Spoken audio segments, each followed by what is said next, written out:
특히 이 삼원보 지역은 여러분들 제가 한번 사를 통해서 한번 그 지역 사람들의 삶을 한번 좀 살펴보도록 하겠습니다. 서너맞이기에 강냉이 밭에 농사를 지어 아이 셋, 사위, 일꾼 내외, 학생 6명까지 모두 13명의 식구가 지내니 겨울 석 달의 식량도 못 된다. 양식이 떨어지면 둘째 댁에서 강냉이 2부대를 보낸다. 강냉이를 따서 3주가 되어 그걸 연자매로 갈면 2말도 못 되니 며칠이나 먹으리요. 할 수 없이 5째 댁으로 가서 합치니 그렇지만 이시영 어른 부인되는 동서는 타고난 성품이 유순해서 모든 걸 피차 참고 시일을 보냈다. 이은숙의 그 서간도 시종기 여기에 살면서 적었던 그런 기록입니다. 굉장히 어렵죠. 강냉이로 지금 삶을 연명하고 있는 그런 모습들이 보이죠. 근데 여기 나와 있는 여기 이시영, 여기 이시영, 이회영, 이 육형제 이 씨 집안인데요. 정말 상상을 초월하는 그런 글 내용입니다. 왜냐하면 여기는 이 씨 육형제는요, 당시 조선에서 정말 둘째가라면 서러워할 정도의 어마어마한 돈을 가지고 있었던 집안이에요. 지금으로 얘기한다면 뭐 그 재벌쯤 되는 그런 집안입니다. 그런 집안이 지금 여기 지금 뭐 하는 거야? 깡냉이 먹고 있는 거야, 지금? 이게 무슨 황당한 시츄에이션? 이렇게 생각을 하시겠지만, 여러분들, 이 육형제가요, 회의를 했어요. 회의. 다 모여라. 지금 1910년 경술국치, 우리의 나라가 이제 일제 식민지가 되었다. 어떻게 할 것이냐? 회의를 했죠. 그 회의를 해서 그 결론은 뭐였냐면, 우리의 모든 재산을 다 팔아서 우리가 삼원보로 가서 거기에 기지를 세워서 이 땅의 독립을 위해 함께 노력하자라는 결론을 내립니다. 그래서 여러분 그들이 갖고 있는 모든 돈, 시가로 계산하면 지금 쌀 값으로 계산하니까 대략 한 600억에서 한 800억 정도가 되더군요. 그 돈을 다 판 거예요. 땅이면 뭐면 다 판 거예요. 그래가지고 만든 지역이 여기예요. 이게 바로 삼원보 독립운동 기지입니다. 기지를 건설한 거죠. 정말 대단하신 분들입니다, 여러분들. 그냥 알잖아요, 여러분들. 일제강점기에 그냥 입 꾹 다물고, 더군다나 일제 여러분들 그 식민지배정책에서 보시면 알겠지만 이 돈 많은 사람들에 대해서는 지원 팍팍 해주거든요. 왜냐하면 그들을 식민지 지배체제를 유지하는 그 일꾼으로 쓰기 위해서 그들의 기득권을 인정해 주거든요. 그러니까 이런 사람들 그냥 입 꾹 다물고요. 그냥 고개 몇 번 끄덕여주면 평생 대를 이어서 정말 잘 먹고 잘 살 수 있는 그런 집안이었습니다. 근데 그런 집안에서 지금 모든 재산을 다 털고 조국의 독립을 위해서 강냉이 먹으면서 이 추운 겨울을 지금 보내는 모습들을 지금 여러분들 확인하고 계신 거예요. 이건 정말 너무 감동이고 너무 감사한 일이죠. 여러분들 바로 이런 분들이 있기 때문에 요즘 이런 얘기 많이 하죠. 정말 우리나라가 그 해방 이후, 광복 이후에 민족 반역자들, 친일파들 에 대해서 정확하게 처단을 하지 못했기 때문에 나타난 정말 비극일 수 있겠지만 지금 이 시기에도 일제 36년 동안 일제 협조하지 않은 사람들 누가 있냐?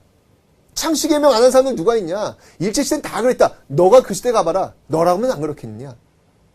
라는 이야기를 하면서 그 시대 그 굴욕적인 모습들을 합리화시킵니다. 물론 여러분들 한 끼 두 끼 먹고 살아야 되는 그 힘없는 기층 민중들에게 친일파의 잣대를 들이대는 것은 너무 가혹합니다. 그들이 뭐가 죄가 있다고요. 그렇지만 제가 지금 이야기하려는 건 뭐냐면 그렇게 이야기하는 사람들이 그 힘없고 백없는 그 서민들 속으로 들어가가지고 그들과 함께 한 덩어리가 되어서 그들의 죄를 면죄하려는 그런 모습들에 대해서는 분명히 구분할 수 있어야 하는 얘기입니다. 그 시대를 살았던, 일제시대를 살았던 그 지식인들 있지 않습니까? 정말 힘없고 아무것도 없는 그 사람들과 좀 다른 삶을 살았던 사람들 있잖아요. 책임을 지는 지식인들. 그들과는 좀 더 부유한 삶을 살았던 지식인들. 그들에 대해서만큼 여러분들, 그들은 기록을 남겼잖아요. 신문을 통해서, 잡지를 통해서 대동아 공영권을 위해서 조선인들이여 그들에게 목숨을 내놓으라고 썼던 사람들 아닙니까? 그 글을 썼던 사람들에 대해서 우리는 분명히 책임을 져야 된다는 얘기입니다. 왜요? 이런 분들이 있기 때문에. 이런 분들이 있기 때문에. 이런 분들이 없었더라면 아마 그런 이야기를 못했을 수도 있을 거예요. 그렇지만 그 일제 친일 반역 행위를 했던 그 사람들이 외치는 것처럼 일제시대는 다 그랬다.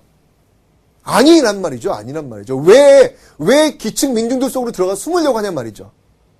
지식인들 중에서는 분명히 나라를 지키기 위해서 정말 모든 재산, 이제까지 부귀영화를 다 털어내가지고 그 기지 건설을 위해서 강냉이 먹으면서 겨울 보냈던 그 많은 사람들이 분명히 있다는 이야기죠.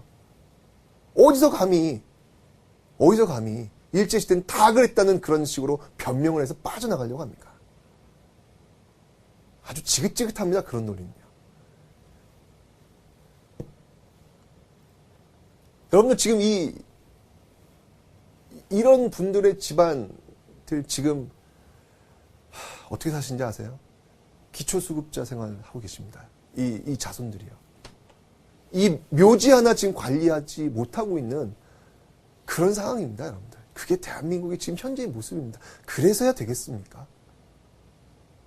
일제에 협력해가지고 호의호식했던 사람들 그 대를 이어서 지금 뭐 땅 찾기 뭐 소송 걸고 막 그러더라고요. 철면피죠. 그죠? 이제 그런 것들을 바라보고 있는 이 대한민국이 어떻게, 이제 이런 사람들에 대해서 우리가 어떻게 대접을 해드려야 되는가 고민해야 됩니다, 여러분들. 이대로 그냥 내버려두면, 방치해두는 거는요, 이거는 민족 정기에 어긋나는 거죠, 여러분들. 또 한 번 우리가 식민지됐을 때 누가 과연 이렇게 모든 재산을 다 탕진하면서까지 조국의 독립을 위해서 싸우겠습니까? 그런 역사의 선례를 남기면 안 된다는 얘기예요. 왜 자꾸 여러분들 이런 얘기 하잖아요. 왜 자꾸 과거 얘기를 하느냐. 우린 미래를 향해서 가야 되는데 말 되게 좋아 보여요. 그럴듯해 보입니다. 왜 자꾸 과거에 얽매이느냐. 우리에겐 미래가 있잖아요. 미래를 향해서 얘기해야 되기도 협력해야 된다. 말 좋아 보입니다. 그런데 여러분들 역사적인 어떤 평가, 정확한 평가가 이루어지지 않으면 또 한 번 그런 일이 있을 때 어떤 행위를 할지 한번 생각해 보시라는 이야기예요. 일제 호의호식했던 사람들이 광복되고 나서도 계속 호의하면서 사는 어떤 그런 모습들이 분명히 역사에 있다면 또 우리가 위기에 왔을 때 누가 국가를 위해서, 누가 조국을 위해서 모든 걸 내놓으려고 하겠습니까? 그래서 그건 과거에 얽매이는 게 아니고요. 오히려 더 나은 미래를 위해서 정확히 과거에 대해서 평가를 해야 된다는 얘기입니다. 그 부분에 대해서 참 요리조리 빠져나가는 모습을 보면요. 참 너무 속상해요. 너무 속상해요. 특히 이제 이런 글들 보면서 가슴이 너무 아파요. 이런 분들이 있는데, 노블리스 오블리주. 그런 모습들을 정확히 주체하는 분들이 있는데, 어디서 감히 그 시대는 다 그랬다라는 그런 막말을 합니까?